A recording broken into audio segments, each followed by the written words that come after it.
Баршаңызға қайырлы күн, ұлыстың ұлы күні, Наурыз мерекесі құтты болсын. Наурыз мерекесіне орай Наурыз көжі жасау рецептімен бөлісетін боламын.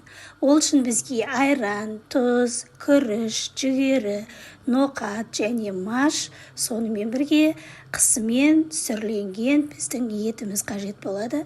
Менде осындай сүрленген қазы, сүрленген ет және сүйек болды.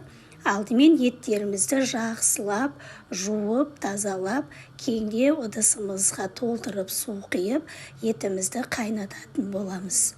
2,5-3 сағат қайнатып аламыз.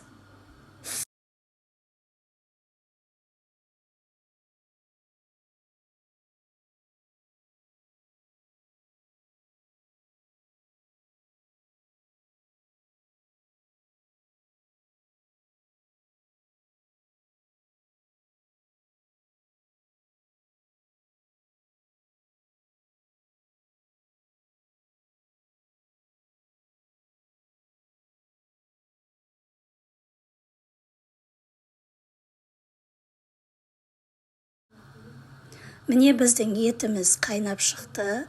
Қайнап жатқан кезде бетіндегі көбіктердің барлығын алып тастаймыз.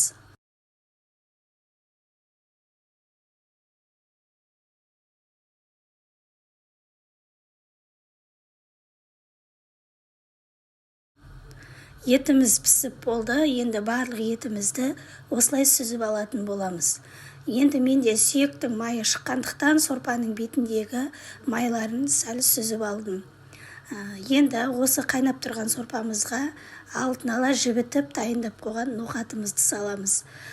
Бұл ноқат, жүгерлер жай пісетін болғандықтан алдын ала қайнап тұрған ыстық суға демдеп қоясыздар. Бүркіп кейін етіміз піскеннен кейін сорпамызға жаңағы ноқатымызбен жүгерімізді салып, жарты сағаттай жай отта қайнатамыз. Себебі бұл жүгері мен ноқат жай пісетін болғандықтан оларды бірінші қайнатып алатын боламыз. Қайнап пісті деген кезде жаңағы машымызды саламыз. Машымызды да салып жақсылап араластырып 5 минуттай қайнатып аламыз. 5 минуттан кейін оның үстіне күрішімізді саламыз да, тағы да бір жарты сағат салған ноқат, жүгерлеріміз піскенше жарты сағаттай жай отта қайнататын боламыз. Енді үйлеріңізде қандай қосатын дәнді дақылдар бар, соларды қоссаңыздар болады. Менде енді осындай дәнді дақылдар болды, осыларды қосып, осылай жасадым. Міне осылай 1,5 сағат, жарты сағат жай отта қайнатамыз. Осы уақыт аралығында жаңағы сүзіп алған етіміздің барлығын майдалап турап шығамыз. Міне сонымен менің жаңағы салған ноқаттарым, жүгері, күріштерімнің барлығы пісті. Енді жаңағы майдалап тураған етімізді салып, жақсылап араластыратын боламыз. Араластырып болғаннан кейін сәл сорпасы суыған уақытта айранымызды жақсылап қозғап, түйіршектерін жазып, айранымызды салатын боламыз.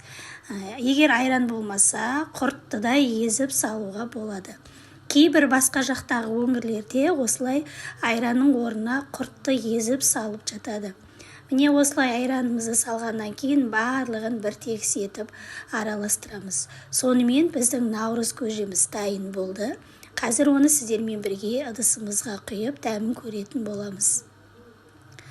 Құрметті достар, менің каналыма тіркелмеген болсаңыз, міндетті түрде каналға тіркеле кетіңіз. Каналымда түрлі рецепттермен бөлісетін боламын. Және достарыңызбен де бөлісуді ұмытпаңыздар. Міне менің Наурыз көжемнің дәмі өте керемет болып шықты. Сіздерге де кеңес беремін, жасап көріңіздер. Тағы да бір мәрте Наурыз мерекесі құтты болсын. Баршаңызға ас болсын.